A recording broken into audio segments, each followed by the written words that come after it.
Hello everyone. सो आज हम discuss करने जा रहे हैं कुछ स्पेशल ऑर्गेनिक रिएक्शन जिसमें हम देखेंगे कि एक हमने रिएक्टेंट लिया, उसमें हम अलग अलग रिएजेंट ऐड करेंगे तो हमारा प्रोडक्ट क्या क्या बनेगा। इस रिएक्शन में हम बहुत सारे रिएजेंट लिए हैं, तो इसलिए थोड़ा ध्यान दीजिएगा। इसमें आपका बहुत सारे रिएजेंट का रिवीजन हो जाएगा, तो प्लीज बी केयरफुल। आप एक बार इस क्वेश्चंस को आप अपने से सॉल्व करो वीडियो को पॉज करके, उसके बाद इस वीडियो को कंटिन्यू करके देखना, ठीक है। ओके, स्क्रीनशॉट ले सकते हो आप लोग। ओके, तो स्टार्ट करते हैं। आई होप आप लोगों ने सॉल्व कर लिया होगा, बहुत लोगों ने सॉल्व नहीं किया होगा, मुझे पता है। ठीक है, चलिए देखते हैं। हमारे पास है इथेन। क्या है? इथेन। तो इथेन का जब हम मोनोक्लोरिनेशन कराएंगे तो हमारा क्या बनेगा? ये हमारा बनेगा CH3CH2Cl। तो हम इसको ऐसे दिखा देते हैं, Cl। ठीक है, सोडियम डाइहाइड्रेट के साथ रिएक्शन कराएंगे, ये हमारा था Friedel Craft free radical substitution reaction, alkane के अंदर होता है।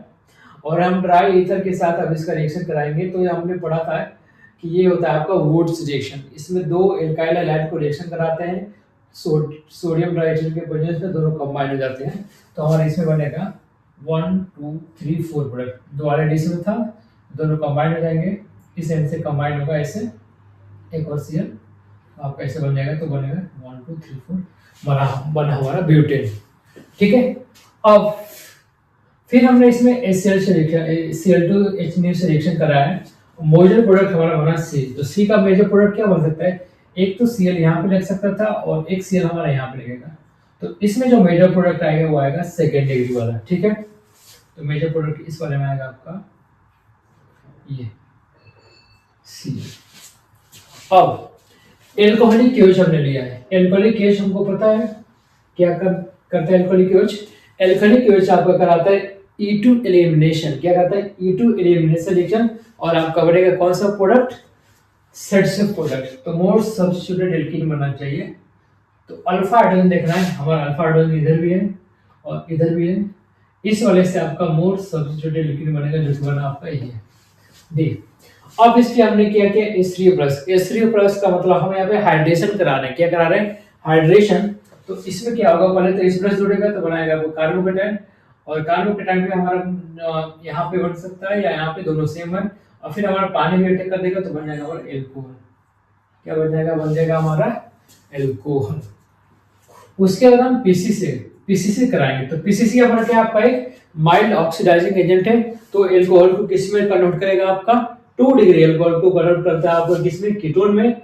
1 डिग्री एल्कोहल को कन्वर्ट किसमें करता है? आपका एल्डिहाइड में। और तो मैंने क्या बोला कि 2 डिग्री एल्कोहल को ऑक्सीडाइज करेगा कीटोन में, 1 डिग्री एल्कोहल को ऑक्सीडाइज करता है एल्डिहाइड में। तो यहाँ पे आपका बनेगा कीटोन F। तो आपको बना ये कीटोन। ठीक है, अब हमने लिया जिंक मरकरी विथ HCl। ये आपका बहुत ही फेमस रिएक्शन है, क्लेमेंसन रिडक्शन। कौन सा रिएक्शन है जी? Clemmensen reduction. तो इसका रिडक्शन होकर बन जाता है CH2CH। यहाँ पे लग जाता है H और H। काफी इंपॉर्टेंट रिएक्शन ये वाला। उसके बाद हमने लिया है AlCl3। अब हमारे जो एल्केन बना है ब्यूटेन, फिर से हमारा ये बन गया जो यहाँ पे बना था इस वाले में। तो जो हमारा ब्यूटेन बना है उस ब्यूटेन का हमने कराया AlCl3 के साथ हिट किया, तो वहां पे होता है आइसोमराइजेशन ऑफ एल्केन। तो इसमें आपका आइसोमराइज होकर आपका बनेगा मोर ब्रांचिंग वाला। तो आपका बन गया ये। ठीक है, अब इसमें हमने लिया केमनोफोर। अब केमनोफोर एल्केन के साथ रिएक्शन करेगा, उसी का ऑक्सीडेशन करेगा जो आपका सिर्फ 3 डिग्री हाइड्रोजन हो। कौन सा? 3 डिग्री हाइड्रोजन। तो इसका ऑक्सीडेशन करके बनाएगा हमारा आई, जो बनेगा वो बनेगा ये 3 डिग्री एल्कोहल बनेगा। क्या बनेगा? 3 डिग्री एल्कोहल। अब इस 3 डिग्री एल्कोहल का हमने रिएक्शन करा बेस के साथ। तो बेस है ये आपका, ये एसिड की तरह काम करे, तो एसिड बेस रिएक्शन होगा, तो ये बनेगा हमारा सॉल्ट। क्या बनेगा? Salt OH। तो बेसिकली O- Na+ बन जाएगा।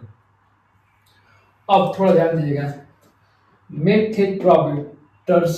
टर्सरी ब्यूटॉक्साइड हमारा, ये थोड़ा ध्यान दीजिए, टर्सरी ब्यूटॉक्साइड है। अब इसके साथ इसको रिएक्शन करना है। तो टर्सरी ब्यूटॉक्साइड का जब इसके साथ रिएक्शन कराएंगे तो आपका होगा प्रोडक्ट बनेगा एलिमिनेशन। अब इसमें कौन सा एलिमिनेशन बनेगा हमको ये देखना है। तो एक अल्फा हाइड्रोजन यहाँ पे भी है हमारा और यहाँ पे भी है। जब ये इस पे अटैक करेगा तो बनेगा आपका मोर सब्स्टिट्यूटेड एल्कीन, और इधर से अटैक करेगा तो लेस सब्स्टिट्यूटेड एल्कीन बनेगा। लेकिन ये आपका बल्की बेस होता है, आपका बल्की बेस, तो क्या होता है साइड से इलेक्ट्रॉन को हाइड्रोजन को लेगा और इस वाले को करेगा और ये आपका Br इधर निकल जाएगा। E2 एलिमिनेशन, ध्यान दीजिएगा आप लोग, E2 एलिमिनेशन, ये वाला नहीं बनेगा, ये वाला बनता है आपका अगर एल्कोहलिक यूज किया होता तो आपका प्रोडक्ट ये वाला बन जाता, बीच वाला, ठीक है। तो ये आपका बनता है मतलब सेटजेफ वाला प्रोडक्ट, इसमें हाफमैन प्रोडक्ट बनता है। कौन सा? हाफमैन प्रोडक्ट, तो बनेगा आपका ये वाला प्रोडक्ट, जो की होगा वो बनेगा आपका ये, ठीक है, ये बनेगा ना कि वो बनेगा, ये इसके साथ बनता है, ठीक है। और फिर फ्लोरीन भी आता है लिविंग ग्रुप, वहां में भी आपका वही प्रोडक्ट बनता है, हाफमैन प्रोडक्ट, प्रोडक्ट। इस हाफमैन प्रोडक्ट में जानते हो क्या होता है आपका लेस सब्स्टिट्यूटेड ये बनता है हाफमैन प्रोडक्ट में, ठीक है। कहते हैं कि डबल एन होना चाहिए सर, एक बार देख लीजिएगा आप लोग। अब BS3THF और H2O2 काफी फेमस रिएक्शन है आपको, hydroboration oxidation reaction, hydroboration oxidation reaction. ये क्या करता है, जो जहाँ पे एंटी मार्कोनिक का प्रोडक्ट देता है, कौन सा प्रोडक्ट देता है हमारा एंटी मार्कोनिक का प्रोडक्ट, तो एंटी मार्कोनिक का एक बार देख लेते हैं कौन सा दे रहा है। यहाँ पे देखो बोरान है, तो बोरान लगता है जहाँ पे सब्स्टिट्यूशन सबसे कम हो, तो यहाँ पे लगेगा बोरान, और यहाँ पे लगेगा हमारा H, तो इस पे H जुड़ जाता है इधर, और B की जगह हमारा आ जाता है OH। तो आपका जो प्रोडक्ट बनेगा इसमें L में, वो बनेगा आपका ये वाला प्रोडक्ट।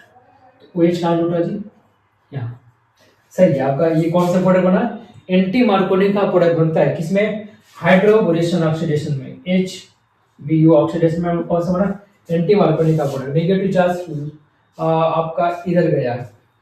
अब KMnO4 के साथ इसका रिएक्शन करेंगे तो क्या बनेगा हमारा, KMnO4 के साथ रिएक्शन करेंगे तो हमारा जो 1 डिग्री एल्कोहल है इसका होगा ऑक्सीडेशन, और ये बनेगा आपका एसिड, क्या बन जाएगा, कार्बोक्सिलिक एसिड। अब ये जो कार्बोक्सिलिक एसिड बना है इसमें हमने डाला है NaOH और CaO, क्या डाला है, NaOH और CaO। इसमें क्या होगा, ये जो हमारा कार्बोक्सिलिक एसिड बना इसमें हम डाला ये, आपने पढ़ा होगा सोडा लाइम का, इसको बोलते हैं soda lime, soda lime decarboxylation, decarboxylation. इसके अंदर क्या होता है, सोडा लाइम डीकार्बोक्सिलेशन में CO2 गैस निकल जाता है, क्या होता है, CO2 गैस निकल जाता है, फिर से आपका बन जाता है एल्केन। तो यहाँ पे हिंट दिया था CO2 गैस निकलेगा और यहाँ बनेगा एल्केन 1 2 3, ठीक है। यही अगर आप कोलवे से कराते हैं, कोलवे इलेक्ट्रोलाइसिस में, तो ये निकल के आपका 1 2 3 4 होगा, रुक जाएगा, कार्बन कम हो जाएगा ना, एक तो CO2 निकल गया तो एक कार्बन आएगा, ठीक है।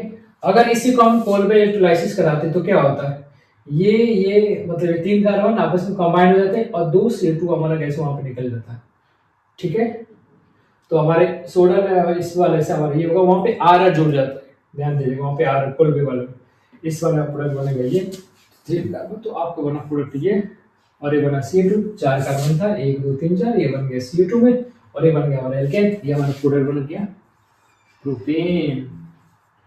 देखा आप लोगों ने, कहां से हमने स्टार्ट किया था, इथेन से, यहाँ भी बटा हमारा बना, एक बार ब्यूटेन बना था हमारे यहाँ पे, फिर ऐसे ऐसे करते हमारा बना एल्कीन, फिर वो हमारा एल्कोहल, पीसी से रिएक्शन करा है आपका वाइल्ड, और आपका माइल्ड ऑक्सीडाइजिंग एजेंट है, ये आपका बना कीटोन, और 2 डिग्री एल्कोहल था, कौन था 2 डिग्री एल्कोहल, 1 डिग्री होता तो एल्डिहाइड बनता है, कीटोन बना। फिर हमारा बना आपका ये क्लेमेंसी रिएक्शन, हमने ये करा NaCl3 आइसोमराइजेशन हुआ, काफी फेमस है प्रॉपर्टीज ऑफ एल्केन में।